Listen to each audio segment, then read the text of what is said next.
cried and I cried and I cried and I cried, cried and I cried. I remember me and my friends playing at Dad's house on the weekend till he found the video camera where my friend had recorded an MTV Cribs satire of his house about how he had old broken down food, about how the house was broken down too, in periods when my dad lived alone.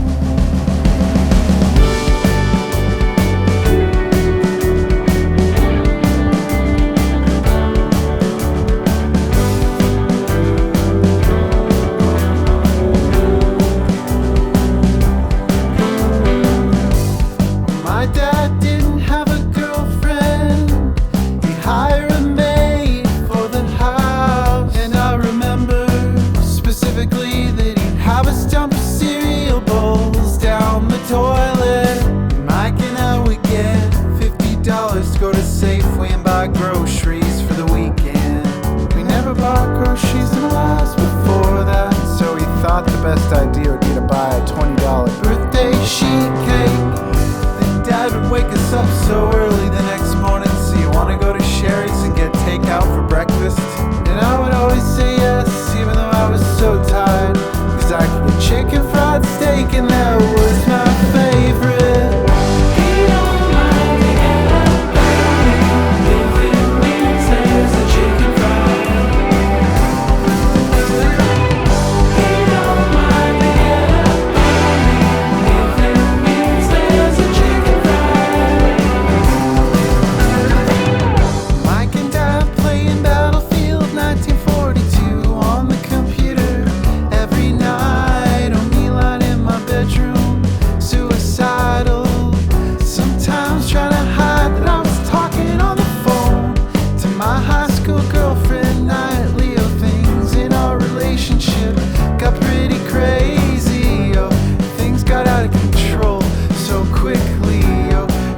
Out to my mother.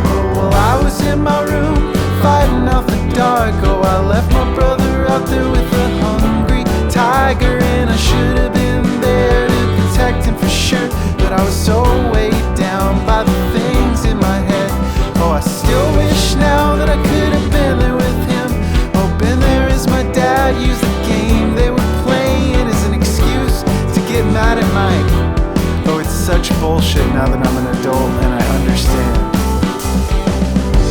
Dad would get drunker and drunker and eventually black out most nights when we were over at his house. This night we weren't so lucky though. He got his idea in his head. He started yelling, "Mike, you shot me in the game! That's friendly fire!" And Mike's just playing games with his dad. He's like, I didn't. And Dad's yelling at him like, "You're a liar!" And I come out at this point. I see them fighting and screaming. I get involved and Dad decides the best thing to do is just to send us home for the night.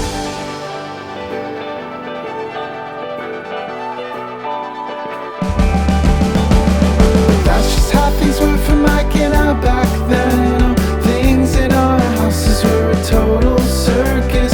Oh, I remember one time when I was at Dad's house, and my friend locked me in the den with a picture he found on my dad's computer. He found it in a search. It was a picture of Dad's dick. Dad sent it to a family friend.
that's it back then, that I thought I would never even get to play it. But instead I was the first kid on the block with the game.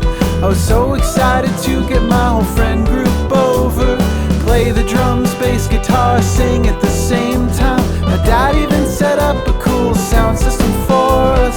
Mike and I would play the game when we were alone. It was sort of a precursor, the kinds of things we do now. I think about it now, I think it's kinda beautiful.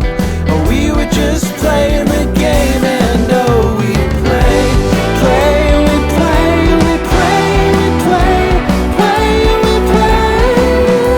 Say it ain't so, and we play, we play, play, we play, we play, we play, we play. Sharp dressed man sees the top.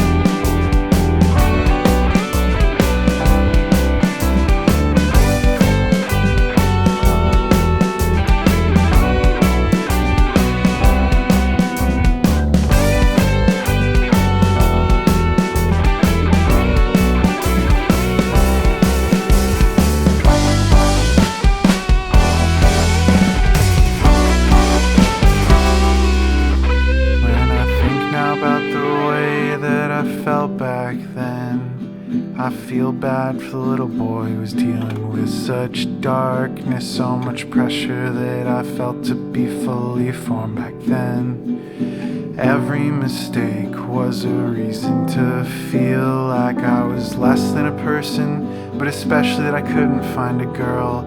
I was obsessed with the idea that I was a fucking loser, 'cause a couple of my friends had gotten girlfriends first.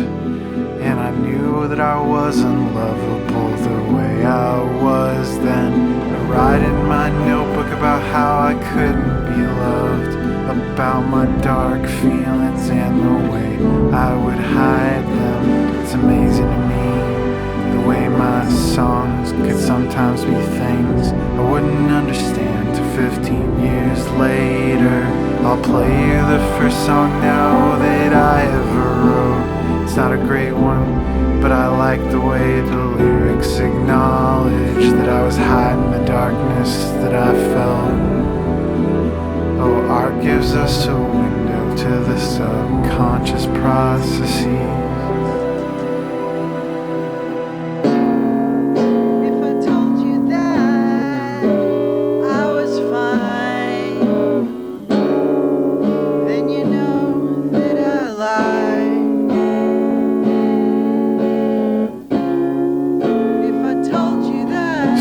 Tried to be a good boy and just follow the rules, but it drove me totally crazy until I couldn't see straight. Till last year my mind finally started opening up to the way I used idealization as a defense mechanism against unregistered childhood pain, unregistered hypercam, unregistered sex offender.